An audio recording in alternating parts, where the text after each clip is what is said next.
Bonjour à tous. Alors, nous voici ensemble pour quelques instants. Et là, cette fois-ci, c'est plutôt pour se pencher sur l'animation. Alors, l'animation, c'est aussi raconter quelque chose, raconter un projet pédagogique selon les structures, mais aussi raconter une histoire qui parfois peut être thérapeutique et avoir son importance.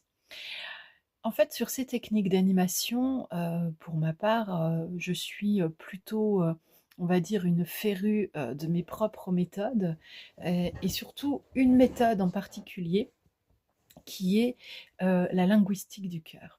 La linguistique du cœur nous permet en fait, d'avoir une position qui est professionnelle et plutôt neutre en termes d'accompagnement, mais une position aussi qui est complètement ouverte et dans l'accueil, hein. On n'est pas une statue figée, froide, qui bloque, quand les gens arrivent. Non, on est dans l'accueil, on est avec eux et on va vivre ce moment pleinement.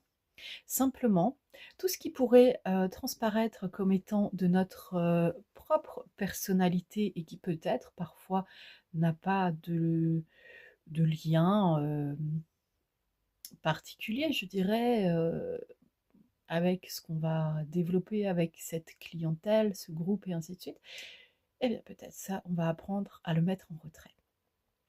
Si vous voulez, me suivre, vous pouvez aussi, observer certaines de mes vidéos qui, elles, sont clairement, identifiées comme des guidances holistiques permettant, de faire un peu le point sur son existence. Et là, c'est vrai que c'est un autre domaine, mais justement, dans l'adoption de la posture neutre, quel que soit le moment que l'on est en train d'animer, en fait, on peut se permettre d'aborder tous les sujets, puisqu'en réalité, on laisse l'autre choisir si cela lui convient ou pas.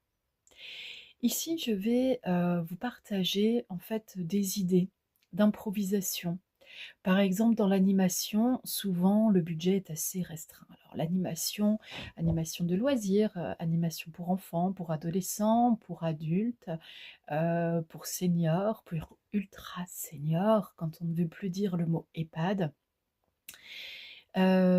Pendant les vacances, hors temps de vacances, en débrief dans des séminaires et cetera. Les temps d'animation sont pléthores dans nos existences et parfois on dirait qu'ils ont vocation à combler du vide.